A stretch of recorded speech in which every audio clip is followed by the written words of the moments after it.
Ladies and gentlemen, grab your pen and a notepad. I'm about to spill some beans. I'm using the tier list system as an excuse to talk about which characters counter Sombra the hardest, because it's not all about whether it counters or not at all. It's about how much. It's a scale, right? It's not either you counter Sombra or you don't. And I'm gonna just maybe give like a little bit of context ideas for like reasons behind why some matches are good and some are bad. From the perspective of a Sombra, what heroes do you see in the enemy team that make you go, oh no? Where would Ana be? If you are Sombra and you are playing against an Ana, what goes through your mind? I personally would put Ana, if Sombra does X, she is better. Because Ana has long cooldowns. You can bait those cooldowns easily because she has no alternatives to them, right? And once they're used, she just has to hit her normal shots, right? And given that it's damage over time, you can even cleanse a little bit of each shot that she does hit by using the translocator. If you bait or if you hack or if you hit the virus, if what you do works on her, you have the advantage. Up next, we have Ashe. I would put in, oh no, I swap maybe, because generally speaking, Ashe is like near her teammates, near her supports, near someone else that can intercept whatever you want to do. But at the same time, Ashe's position is very predictable. You know where she is, you know what sight lines, and you can just kind of like throw and lob viruses at her until an opportunity presents herself, and then you can just snap it away, right? You can easily do that. Generally, Ashe has one form ability, one conk, and then bam! And then she goes, wow! In a position, and you can hear that, you can see it, and you know she doesn't have anything else. So now, we're looking at BAP. What do we think BAP? BAP has a lamp you have to break. BAP, it has burst damage. BAP has like a lot of health. You would think maybe, oh no, I swap. But no, I would put BAP firmly in the C tier because value isn't just getting the kill. Value can come from anywhere. Value can be whatever is in the process of making you win a fight. I would say, like, not just that, but there's also the window, right? You can EP the window. Great. But BAP's cooldown of the lamp is insanely long, right? So if you go on a BAP and he lamps himself for himself because he wants to stop you from killing him, that gives you more value. So if you can manage to bait out the lamp before he actually wants to use it for anything important, you win that. You don't need to kill. Bastion up next, easily bully. Respectfully, actually no, I'll just do she better. I'll just do Sombra better. In turret form, I'll admit, bit scary, but dog, Bastion is big and he is easily hackable and you can burst him down regardless of who is healing. Doesn't matter. It is free reign. It is free reign. Bastion can't go anywhere. His mobility is kind of poo-poo. He's very big, and you can just hack virus. Done. Brig is neutral? No, Brig is I'm tilted.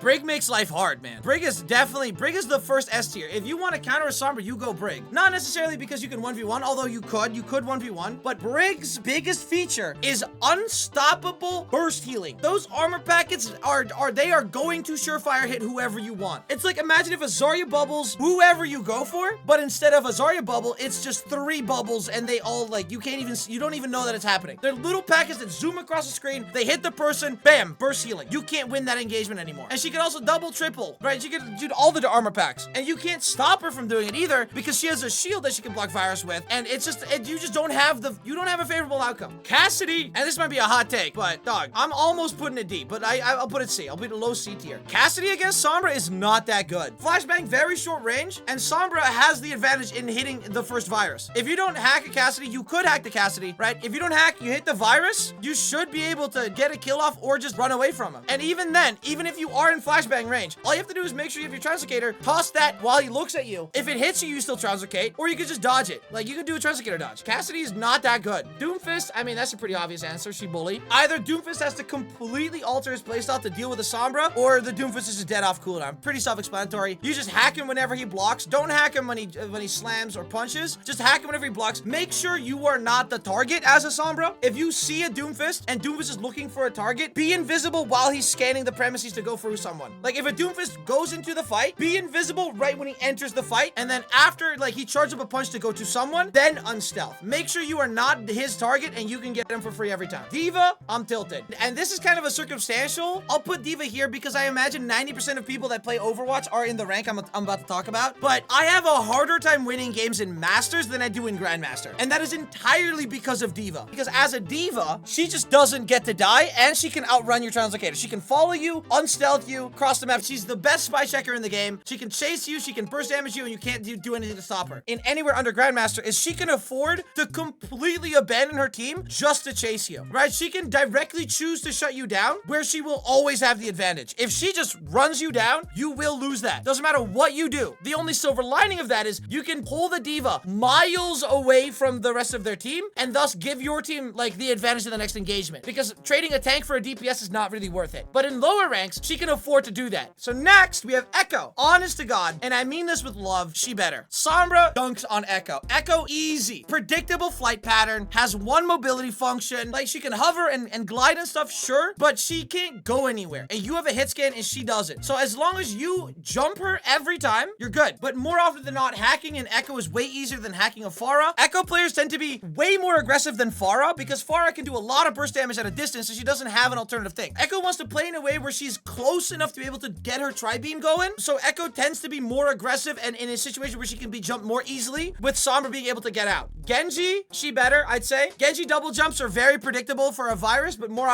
important than that, interrupting deflect is the most beautiful and succulent tear-jerking maneuver in human history. If you hack a Genji while he's deflecting, he's probably deflecting for a reason. You take that away, he can't stop whatever's coming to him and he's gonna die, and it's great. Mwah! Fuck that guy. Hanzo, probably, I'd say Hanzo is the first neutral on the list here. Because sure, Hanzo one-shot, sure, but hack virus on a Hanzo, he won't get a second arrow off, is the idea. And wall climbs make him predictable. He doesn't have a mobility option that does damage like Genji. Hanzo, sure, his Sonic arrow sucks to deal with. It's annoying to deal with. If they have a Hanzo, you know where he is. He has a very, very square hitbox. He can't really stop your hack. In all regards, I kind of consider him a neutral, honestly. Illari, however, and this is a controversial one, I like almost genuinely think Illari is like a counter to Sombra. One of these two. I'll put it high A. I'll put in high A. I think Illari is a high A Sombra counter. Honestly, I don't even know what it is about her. Like, I have to waste my abilities to get the pylon. I don't have anything left to do with her directly, and she has more damage than I do in a one-on-one. Honestly, she can interrupt my hack with being able to like tempo click whenever. The charge up of a shot doesn't actually have to be full charge. Just interrupting the hack consistently, honestly, is strong enough. She has a tiny hitbox. She's fast in that way. She also has her mobility shift that does damage, so you can't even get close to make her miss the first shot to then be able to get the hack off. She's just like everything in a very small way counters Sombra, and then that together makes her something very annoying to deal with. Up next, we have Junker Queen. I think Junker Queen is just like a very difficult neutral. I'll put it low A. Low maybe swap. Low. Very low. The lowest for sure. And that mostly comes down to the fact that she doesn't have mobility, really. She has no defensive abilities to stop whatever you want to do. And every time a Junker Queen goes in, she has to commit to going in, right? She can't just like go in and then back out and then go back in. She has one shout, one axe swing, and she gotta make it work. And in that way, she's a very like very predictable fight pattern type character where you know what she's gonna do when, where she is, right? If you know where the Junker Queen is at the front line, you know what they're gonna do. They're not gonna peel back for you. It makes the rest of the team more diveable for you because whenever the Junker Queen shouts to go in, she abandons the rest of her team that can't keep up. And that gives you openings to go for the rest of the team. Up next, Junkrat. Ooh, yeah, no, Junkrat is shockingly impossible to deal with. Unironically, Junkrat is like one of the toughest counters, I unironically say. Burst damage that can come out of nowhere, that can unstealth you, that makes your entire translocator usage whenever you use it completely neglectable. Just you have to give up on it, you have to get healed again just because of 1 point of damage. You can't engage on him close range because he has the one-tap combo. You can't engage on him long range because he'll play around corners. Like maybe the Riptire, but generally he sticks with the team. My main thing to do is to just get out of his way. Just stay away from him. The pathing you have, and this is like the big reason, the pathing you have to get to the enemy team's backline, he can just completely make unavailable to you. Spamming through tight corridors wherever you want to go to get where you need to go, because of stealth being so short now, if he blocks out your passageways, your flanks, your routes, you are kind of screwed and you have to stick with your team. And when you stick with the team, that's where he's already shooting. So it's just a lose-lose situation. Soldier, wow. I'll put the lowest on B, purely because if you do get a hack virus on him, you're good to go. Soldier still has very consistent high damage output. And I don't really play against a lot of soldiers, but like, as long as he's shooting at someone else, you can get the hack virus off and you can out damage his heal station. But if Soldier's targeting you while you're targeting someone else, you're kind of getting shut down. You can't do much. So a Soldier depends on who's looking at who. You can have the advantage, but Soldier can shoot you down, like shut down whatever you want to do more often. All right, so up next we have Juno, and I mean this lovingly. She's one of my favorite punching bags. I like punching her more than I do Zenyatta. It's like if you had Zenyatta, but he had no damage. It's beautiful. She's fragile. She's always at the front line, and you could just like hack virus, done. Through her ultimate even, now that her ultimate got nerfed. It's beautiful. Mwah. It's a free kill. And now this is a big one, because this is like everyone's very first recommendation. If you want to counter Sombra, go Kiriko. Now, I don't mean to sway public sentiment here, but Kiriko is not what she used to be. She is a shell of her former self. I think Kiriko is almost countered by Sombra. Her cooldown is insane. Her playstyle is very predictable. She has to be with her team. And if you out of stealth EMP, she cannot react to it. So as the only caveat is that as long as when you EMP, Kiriko is the first to die, you win. Kiriko has 225 HP, so if you hack her, she has to teleport, she has to cleanse, because otherwise she's dead. She's too susceptible to death to afford just toughening things out. She has to use her resources to defend herself. A couple seasons ago, that wasn't the case. A couple seasons ago, she could just outlive things, bullet sponge the damage away. Lucio's up next. Where do I put Lucio? I'd say Lucio is honestly low part of D. Probably low part of D, honestly, for sure. Well, I would go, yeah, low part of D, because wall riding makes him predictable. Hacking, he has 225 HP. He doesn't have a cleanse. He has an amp it up, but that's a pretty decently long cooldown. If you, and you can interrupt it by hacking him. If you hack Virus, he's dead. But in the middle of a fight, he's just dead. His projectiles are pretty slow. Can't really interrupt it. Hack Virus off the wall. You know where he's gonna fall. Virus dead. Predictable. Up next, Lifeweaver. I had my gripes with Lifeweaver. I did. But as of late, D tier. You can chase him. Hack does more damage boost now. Honestly, no real notes. I mean, sure, you can grab a character that you're going for, but at the same time, if he does that, you can just go for that same character again. Tree used to be a big problem. You do so much damage now, you can just do damage after the tree. When a tree exists, everyone groups up around the tree. Once the tree is gone, you EMP that overhealth away. They're all extremely nearby, and you can just go for the kill at that point. But also, Sombra's neutral right now is so strong that tree isn't that big of a deal anymore. Up next, Mauga. Mauga, honestly, high A tier. Probably high A tier. Absolutely high A tier. You can't kill him. You can EMP cage, sure, but any direct sense, Sombra gets countered by Mauga. You can't kill him. You can't hack his charge. His cage is EMPable, but that is it. Like, if you don't have a Mirror Mauga or you don't have a D.Va, you just lose, kind of. Sombra doesn't provide any extra pressure onto a Mauga in the same way that a Cassidy, Soldier, Hanzo, or any other character in the game would. Mei, I'm tilted. I don't like you. One real reason, one main reason, pretty much the only reason. Her shift is a cleanse invulnerability and a time killer. Put that in the same thing, in the same ability, and what you get is a character that you can duel. But if you have 99% of the advantage in the duel, the moment they press the shift button, it cleanses it. It's just back to square zero, and you use your resources. So if you hack a Mei, you virus a Mei, and you get her to 10 HP, and then she presses shift, you won't have hack, you won't have virus, and she'll be healed up. And beyond that, the Mei just has long distance burst damage. Just makes it all around tough to work with, honestly. Mercy, bully, we all know why, no need to explain. Beautiful, succulent, mwah, spawn camp material, just for funsies. We all know, we all know. Up next, we have Moira. I'll put her mid C tier. She has no, I mean, she can easily interrupt your hack with orbs and right click, sure, but she doesn't do burst damage. All you have to do is notice if she uses fade and just hit a cube, kill her. She has close range healing. She has no utility aside that, and that's her main, like, downside. She has no sleep, she has no lamp, no cleanse, no Suzu. So if you just go for the Moira, you can either bait cooldowns or you can just kill her. Honestly, she's kind of a non-factor in most scenarios. Oh my god, it's doing a tier list like this that makes me realize how fucking many heroes there are in this game, man. Oh, I'm gonna need to eat a banana. Yeah, no, I'm gonna eat it. I'm gonna eat a banana.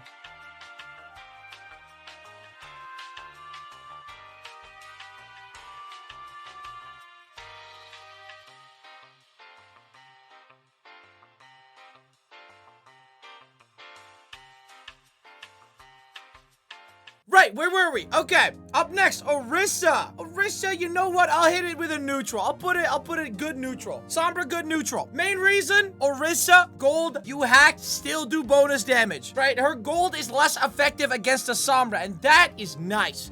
You can interrupt the ult with hack. You can interrupt the spinny thing with hack, sure, but at the same time, it's still Orisa. That didn't change. Up next, we have Pharah. I'll put Pharah in a mid-C. Sure, there's a level of commitment to hacking a Pharah than killing her, but she has no alternative mobility. If you hack a Pharah, she drops like a rock. Just straight down. No nothing. No anything. She has one jet boost and then a very, very terrible hover. So as long as you're getting close, because it's a slow-moving projectile, you could get the hack off and you can kill the Pharah before she can kill you, unless she hits 2 direct shots, I think, or 3 direct shots. But in general, if you just translocate next to a Pharah, hitting mid-air shots as a Pharah is like way harder than hitting non-mid-air shots because you have to hit directs. You can get the hack off that way and you should be good to go. Honestly, Sombra just has the advantage if you just hack her. Ramattra, I'd say neutral because his punch form gives him more health. He can survive a lot. Block, you can interrupt, sure, but that's only for the duration of the hack ability. But Ramattra can't really chase you. Ramattra can't really kill you. He has no long distance. He has no burst damage. Stay away from him, and he'll stay away from you. Mutual respect. All right, guidelines. Keep it respectable. You're good to go. Reaper. I'm hesitating to put Reaper up here or down here. One of these two. Do I go more oh no against a Mauga or a Reaper? I'll put it up here. I think up here. I think up here will do. I think up here will do. Mostly for the same reason that Mei is up here. I gotta, how do I formulate this? Because he does have the same things as Mei, where you can kill the time. But the one thing he doesn't have that Mei does have is, he does have a lot of health and he does have healing from that health. Sure, that makes him counter some more, but I think it's more about the fact that when a Reaper leaves his team, it's not as valuable as a Mei. So a Reaper could chase the Sombra, and because of the amount of health he has, he can just kind of tough it out. But I wouldn't put it above Mei, because Reaper has no long range. No long range to spam. Unlike the Mei. Mei has icicles. So because of that, Reaper does need to like make a committed effort to catching up to you. And that puts him under Mei, but still counters. Absolutely. Reinhardt, lowest B tier. He has just the biggest thing about Reinhardt, he has a lot of numbers, man. He has a lot of numbers, and that's really it. He has armor for health, he has a shield, he just has a lot of numbers, and that is kind of Sombra's kryptonite. You need your teammates to be alive to deal with a Reinhardt. Hacking a Reinhardt now, though, kind of nice. You can burst him down pretty good, but he just has a lot of numbers, and you can't really get in close with him. If he has a speed boost, you kind of just, you spend most of your time running away from him. Roadhog, oh, y'all already know. Y'all, come on. I'll put Bully. Honestly, Bully. You can interrupt his breather. We all know that, but the biggest thing about this guy, he's big, he's circular, and he has no armor. And that's a big deal, because Junkrat Queen, the only reason Junkrat Queen is on A and not S is because she has a very slim hitbox. The reasons why Roadhog sucks, and everyone knows Roadhog sucks that way, is like something that Sombra can like really hone in on. Is beautiful. Sigma, I'd say D. Yeah, no, Sombra has the advantage against a Sigma. I do think, because Sombra can interrupt everything, and Sigma is the most affected by a hack if his shield is up. If his shield is up and you hack him, he has to just wait that out, and he has to replace it again, which is all sorts of nice. You can interrupt every ability he has, but he does have burst damage, and if he hits the rock, you're dead. Quite a bit of spam, and he can still block hack with shield, so that's something, but that's why he's in D tier, but not that far into it. Sojourn, well, I mean, maybe this is because high rank, but it's just Sojourn, man. It's Sojourn, dude. There's nothing really about it. Sojourn, ding, ding, brr, zoom, dead. Done. Nothing you can do about it. Ultimate, boom, dead. Done. But Sojourn is very predictable in her positioning. If she's shooting at someone else, you could get a hack off on her, but Sojourn is still Sojourn. Sojourn is still extremely strong as Sojourn. Ooh, Sombra. She has to be the true neutral. She has to be. Otherwise, what's the point, right? Sombra v Sombra. It's just may the better Sombra win. If you see the Sombra use Translocator, or if you see the Sombra unstealth, you can punish that. It's pretty nice. It's just a game of whoever gets the most amount of damage off of Virusin. Sim is tough. Sim's a tough one. Because like when I say Symmetra, I'm talking about the Symmetras that I play against. But Symmetra in general, I don't think counters Sombra. Because she's very predictable with her teleporter. Turrets are annoying, sure, but EMP can break wall, disable all the turrets in one go. I don't know. It's tough. Depends on what her teammates are, I'd say. I think anywhere under Grandmaster in everyone else's lobby, Symmetra would be a little bit of a Sombra counter, I think. Ooh, Torbjorn. Normally, I wouldn't be saying Torbjorn is all the way up there. I won't. Normally, I wouldn't. But oh my god, this meta, nobody shoots the turrets. In general, though, Torbjorn doesn't counter Sombra. But in this current meta that we have, the one we had for the longest while was Juno, Brig, Genji with a Junkrat Queen. No one was shooting the Torb turret. No one. So you had to waste your resources to do it. And because of that, you had to like, for the same reasons why Junkrat is annoying, Torbjorn also became annoying. But I mean, in a general sense, if your Torbjorn isn't explicitly out to get you, you have the advantage. You just have the advantage. He can't go anywhere. He's big. He's circular. If you can bait his overload and then run away and then come back when overload's over, you win. Tracer. I mean, I don't think it's a surprise to anyone, but Tracer's definitely mid-A. I think Tracer being able to chase you down is a big problem, but at the same time, Tracer is very fragile. Stealth being something that's guaranteed after the Translocator gives you a whole new encyclopedia of options. The amount of different things you can do, I don't know. I think this is a skill-based matchup. You know what? I'll put it high B. High B. Because I don't have that much of a problem with Tracers. I really don't. In my rank, where like everyone plays Tracer, maybe it's because of experience, maybe because of practice, but I really don't think it's that big of a deal because a Tracer really has to go out of her way to flank. Tracer has to play as if they were Sombra with perma invis. They have to go very far out of their way to flank, and if they go for the brawl of it, you can just shoot her. Venture? Oh, fuck. I get tilted. I hate Venture. No, there's nothing you can do about it. Nothing you can do about it. 0 two things you can do about a Venture. If you go up against a Venture with any of the other heroes in that top bracket, you have to swap. It's over. It's just donezo. It is legitimately donezo. You cannot outdamage anything. Venture will win. They have the little heal thing. They get shield health or something every time they use abilities. There is no winning against a Venture. You don't win. Widow is Widow. Widow's overpowered. In the vacuum of balance right now, Widowmaker's overpowered. But Widowmaker versus Sombra has the advantage. Absolutely. I think a big reason why people think Sombra doesn't counter Widow anymore is because the path people took to get to a Widowmaker was the longest path imaginable. Just the safest route. And now you just need to be efficient about it. You need to be fast and just efficient. You translocate, you run near her, wait for one more translocator, use that translocator to go invis, then go for the Widow. Instead of just translocating to the Widow or being invis and running to the Widow in one go. It's now a two-step process, but it is the exact same process. You just have to be more efficient about your pathing, and that's really it. Winston, Sombra wins. Hacking a Winston, he has only normal health, no armor in Primal. You just kill him. You can invalidate his entire Primal by just hacking and shooting him. It is hilarious how much damage you can do to a giant blob of only normal health that can only use melee attacks. It hurts my soul to see a Winston so fragile. Up next, Wrecking Ball. You thought, but no. Sombra does have the advantage, and yeah, I know it's a crazy take to have to put the Wrecking Ball above Winston, as in countering Sombra more, but I think right now it's just kind of the meta that makes Ball seem worse than Winston. Wrecking Ball just kind of sucks because he has no like team-centric utility, he has no presence, he doesn't really commit to any engagement, so like it's never really a do or die.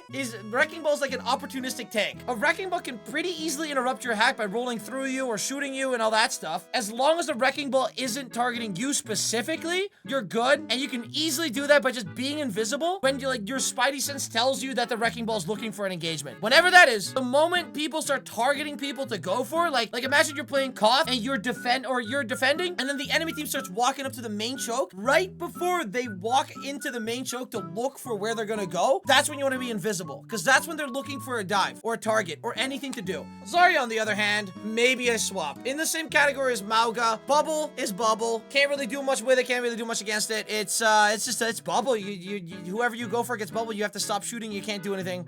GG, it's Raps. And then Zenyatta used to be F-Bully, but like his damage output is kind of nasty these days. So I'm gonna put him under Echo. And I think that's kind of the tier list. Like his Discord and like orbs are really strong against a character with 225 HP for sure. And with that, algorithmically sorted every single character's presence and aura against the Sombra. I rested my case, ladies and gentlemen. Cool, like and subscribe. Yay!